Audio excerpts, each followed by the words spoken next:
Let's get more perspective on this. Alabama Senator Jeff Sessions was the first sitting senator to endorse Donald Trump. He joins us now. Senator, thanks for being here. Thank you, Brett. Well, we just listened to James' piece, and you heard Senator Cruz today and last night.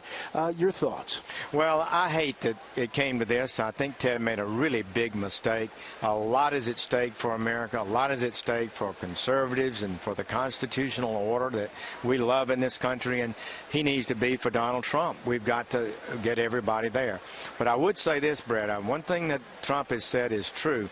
Outside this hall, this party is becoming more and more united, and I sense a greater and greater confidence in Donald Trump from the people I know, people who are uneasy at first. I think he's unifying our party, but more importantly, I think he's reaching out to independents and Democrats. I want to ask you two more questions about this, not to dwell on it. He said he was not going to be a servile puppy dog, and he said the pledge was abandoned when Donald Trump went after his wife and his father. Well, it's just bigger than that. I know he feels badly about it, I'm sure. But the problem is this country is at stake. The future of America is at stake. Donald Trump's policies are sound. They are conservative. They believe he's got great judges to nominate. He will repeal Obamacare and a lot of other issues that we fought for and believe in, and it cannot happen if he's not elected. Last one on this topic. Here's what Paul Manafort said, campaign chairman, this morning about why have Ted Cruz speak.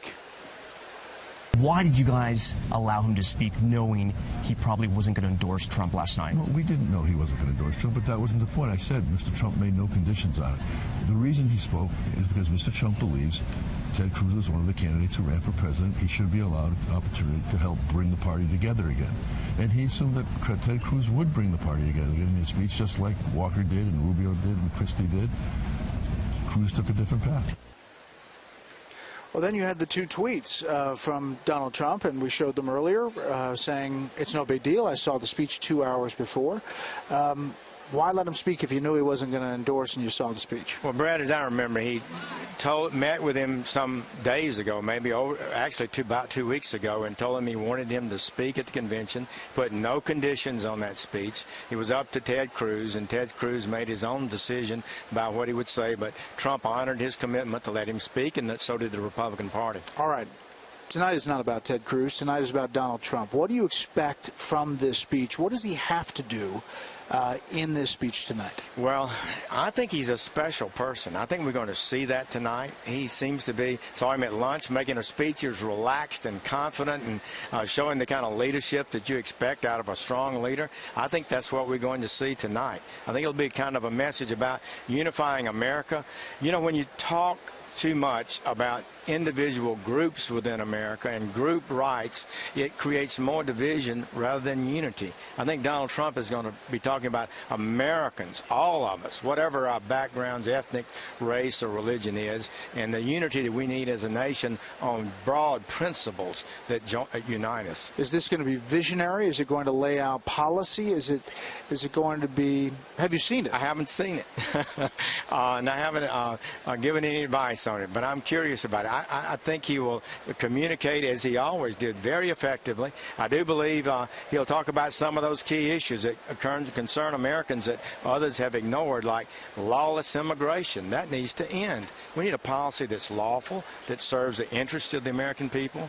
We need trade agreements that protect our industries and our jobs and our wages, make sure that we're not cheated on the world stage. I think those are good policies that he will talk about, and a lot of Republicans haven't been talking about those two issues much.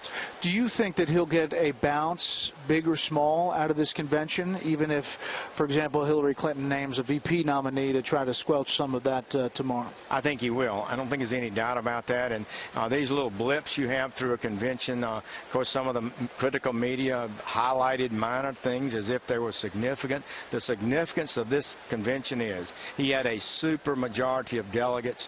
Cruz people are coming around to him even on the floor and throughout the country. So I think we'll come out of this with momentum and unity. Last thing, Senator, you were the first sitting senator to endorse Donald Trump. You were at that massive rally in Alabama when you walked out. That journey to this moment, it's pretty amazing. It really is. I felt deeply that our candidates weren't connecting with the voters, and that we needed to talk about their problems. Their wages are down for a decade or more. And this is not healthy. People are unhappy with Washington. They thought the trade deals weren't working. And my study finds out that the people were correct. They want a lawful system of immigration. Nobody would talk about that.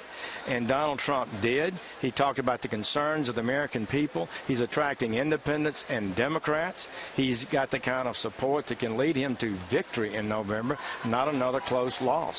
Senator Sessions, as always, thanks for your time. Thank you.